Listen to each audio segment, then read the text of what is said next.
Good morning, friends. Another beautiful morning. And in the last video I did, I rebuilt my rope walker setup. So I ran it after building it, and it felt pretty amazing. Let's see how it does today. Sometimes things change just by sitting up in your closet. In your bag.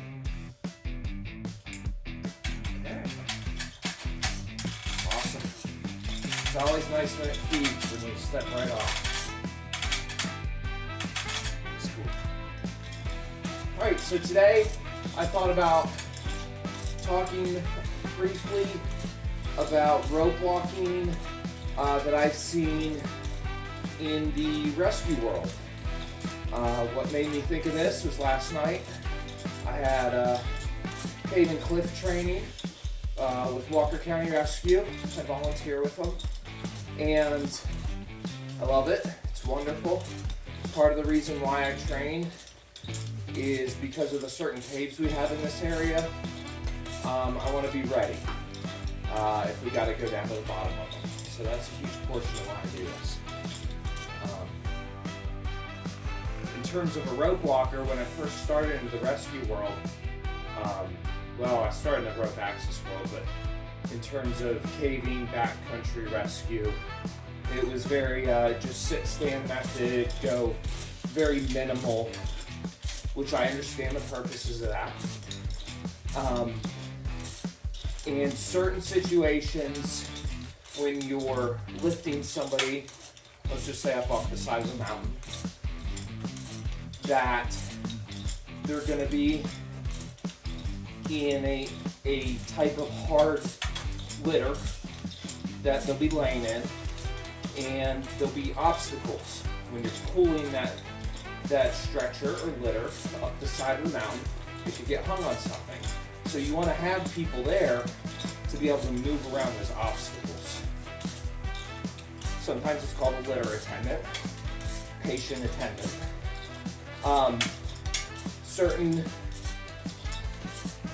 So like fire departments and certain cave and cliff rescue, I've seen Chattanooga do it. They hook directly into the litter with the patient. And then in other ways, I've seen where your litter attendant climbs separately from the patient. And then they'll be on the outside maneuvering the litter around the obstacles. What I found with that is at times, if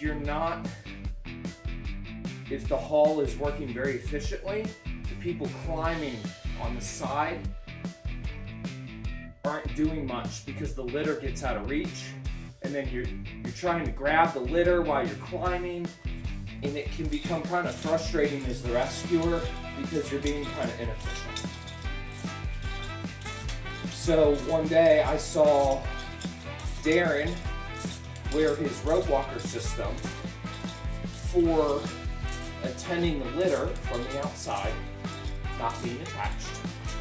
And because his hands were free, he was able to just walk calmly up next to the patient and move the litter around obstacles. It was super cool. So that's another reason why I suddenly wanted to make this a more minimal system, because in that situation I wanted to be able to use this, but I don't want a ton of stuff to carry. So just an idea, something else cool that goes with the rope walker system. It's not just for big climbs, recreation.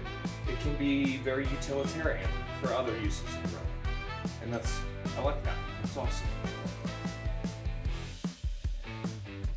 Now, one side note as well with that I saw on a training I just did.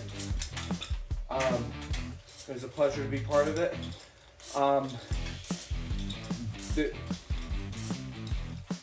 They attach to the patient directly, and I've seen that before, but I was kind of like, how's that advantageous? Because then you're just stuck with the patient, unless you're doing like medical type things.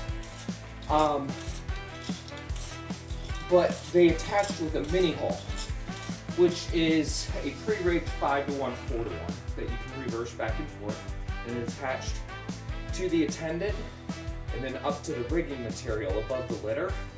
And it was so cool because they were able to lower themselves in and out around the patient, and they were actually, like, for big undercuts, they were able to lower themselves and get their feet under the basket and push away from the wall. And then when they got to the top, they were able, because they were on that system where they could raise and lower themselves very efficiently, it was really cool to see them just, when they got to the edge transition, they could just move off of the basket, transfer to a separate side, separate set of ropes, and then the basket was free of their weight to go over the edge. It was really neat.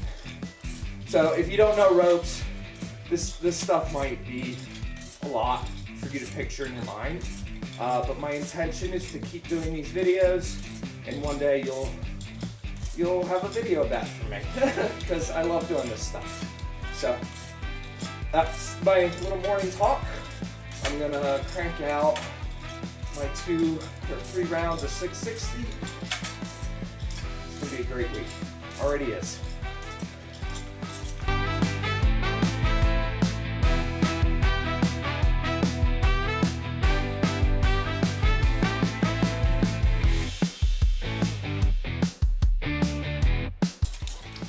Heck yeah. Here's the end of the rope. Whoop, whoop. Whew. First 660's the hardest. It was this morning, but I'm gonna knock out 2 more rounds. It's a beautiful day, beautiful weather. I'll see y'all later.